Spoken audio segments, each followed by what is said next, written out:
Praise the Lord all. Let us listen to God's word of the day. For I know the plans I have for you, declares the Lord, plans to prosper you and not to harm you, plans to give you hope and a future.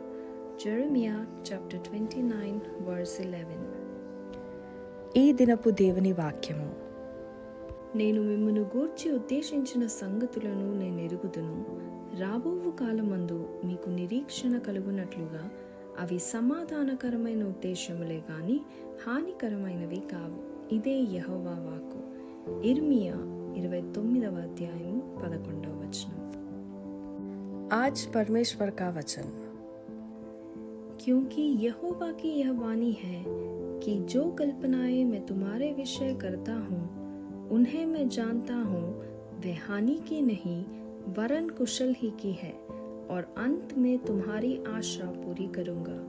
इर्मिया 29वां अध्याय 11वां वचन. ഇന്നത്തെ ദൈവവചനം. കർത്താവ് അരുളി ചെയ്യുന്നു, നിങ്ങളെക്കുറിച്ചുള്ള പദ്ധതി എൻ്റെ മനസ്സിലുണ്ട്.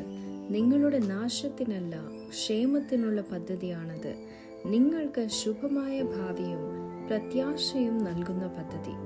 ഇർമിയാവ് 29ാം അധ്യായം 11ാം